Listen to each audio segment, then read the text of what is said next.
You win most games by being the worst player on the best team. I've been in that situation before. I remember when a really talented Halo team recruited me for a video game decathlon. They're like, we want to win this tournament, but like they're playing 10 games. We can win Halo. You need to win everything else. And it was like Tetrasphere, Dance Dance Revolution, Smash Bros. Like I did my best. Like I can carry a lot of people in a lot of games, but like being the only person good at any other games besides Halo was a tough pull. We did win. The prize was I want to say Tomb Raider on DVD. Great tournament. This is the critically acclaimed MMORPG Final Fantasy XIV, which is free to play through the base game as well as the first two expansions, Heavensward and Stormblood. That's true. And I will mention, like, each expansion is like 60 hours. The base game is like 80 hours. And so, morning math, like 200 hours of free content. Like, we're not even through this. This is live stream number 70. I've made 13 12-hour movie-esque videos of me playing through this entire game. We'll get there.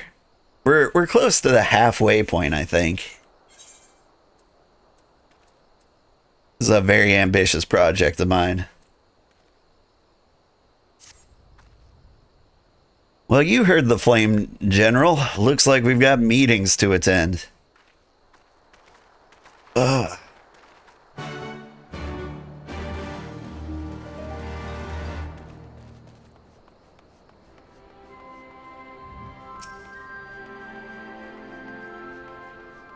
So I've been work from home since COVID. And one of the best things about it is I can work through meetings and just like listen carefully for my name to be mentioned. And usually I can pull myself together and like bring myself into the context of the meeting fast enough to contribute. But like I can actually get work done with during most meetings. I'm sneaky like that.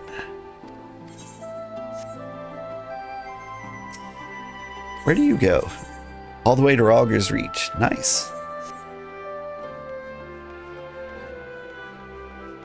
I've never been here before. See, if I lived in the desert, I'd have to live in a place like this. The shade must be amazing. Does everyone just go inside at noon, though?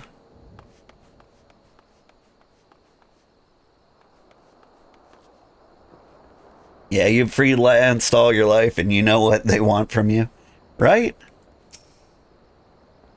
Like, I don't need to know any details until I'm actually working on the thing. And it's not uncommon to be like, so what did they want again? No one's ever called me out and been like, we mentioned this in the meeting. Because, like, it's usually two weeks to, like, several months since, like, we discussed, like, the actual plan here. And so, it's, like, I hate to make people repeat themselves, but, like, I don't want to know. It's a distraction from the work I'm currently working on to think about the work I'm going to be working on 6 months from now.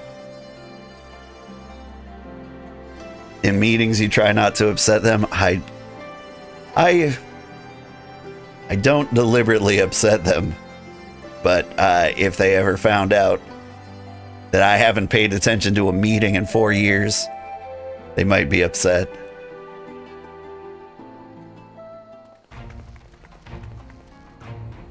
That everyone?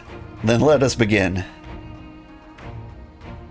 Allegory is ours, and for the mercy For a mercy, we took it without losing a single man, but we dare not grow complacent. Specula Imperatoris will not be so easily won.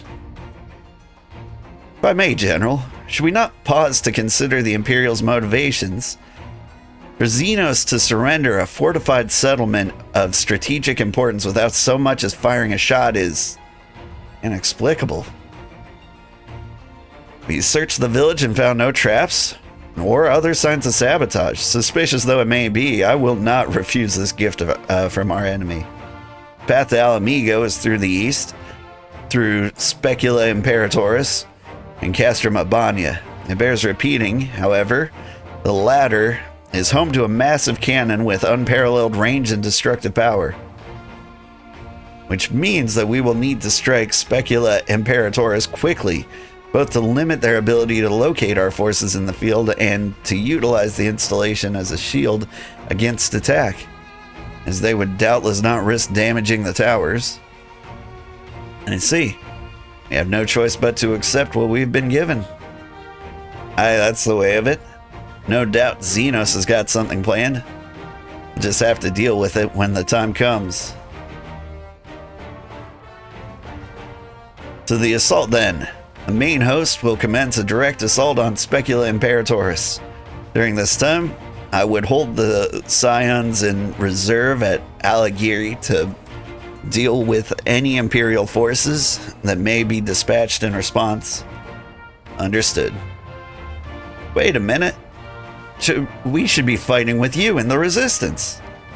I understand you don't want to rely on Old after what he's been through, but at least let the rest of us do our part. Yeah. Let me punch a thing. Let her fight.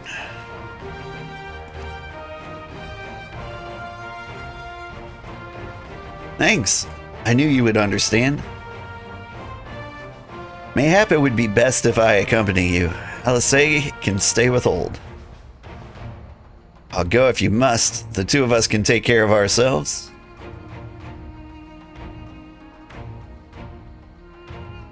You have your orders. Dismissed.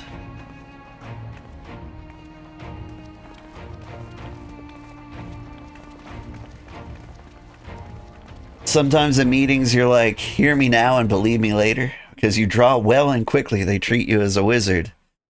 The cowboy hippie dude looks a lot like me. Okay. I've split up the context into, or accidentally grouped them together. Anyway, meanwhile. Alright. So this lady is real upset that we beat her, and so now she's gonna become the bionic woman. Oh wait, nope, this is Kryl. She's on our side. It looks like she's getting cryogenically frozen. This is the lady I was talking about. Oh, my head.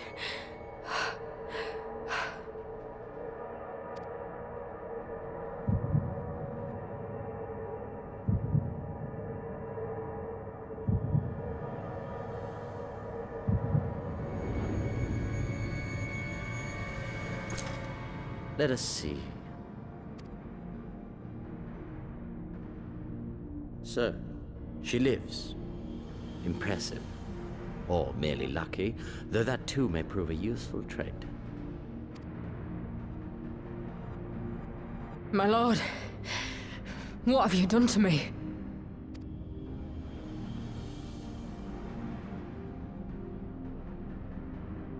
Though we Guardians are intellectually and physiologically superior in almost all respects, we lack the hereditary traits required for the reliable manipulation of ether, hence our unique inability to wield magics.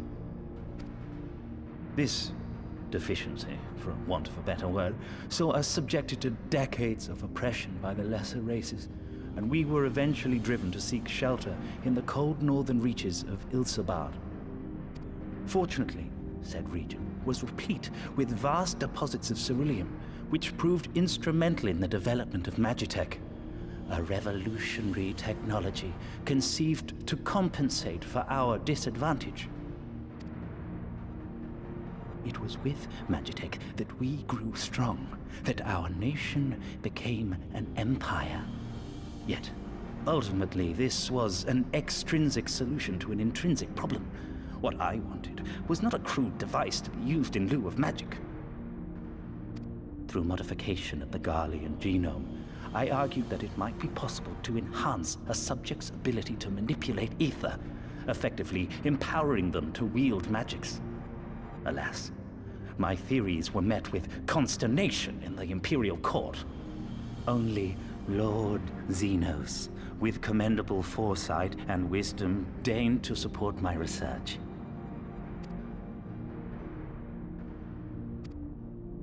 You gave me this treatment, but I'm not Garlean. Alamegan, through and through. Don't you hate getting a big zit on your head when meeting with a girl on the table? Yeah, the big head zits are how you know they're Imperial purebloods.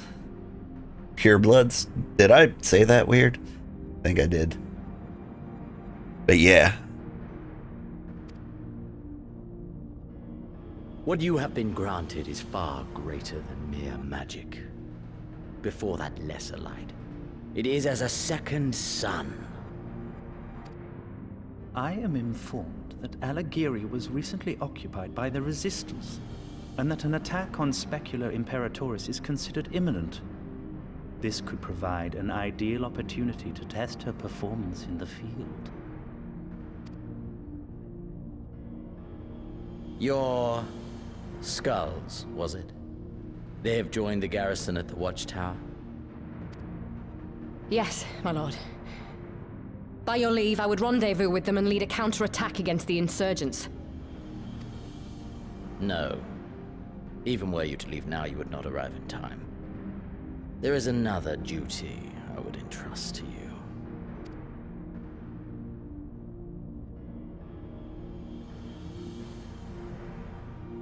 I got used to like the head pearls. But now I'm starting, now I can't unsee the zit. Found you.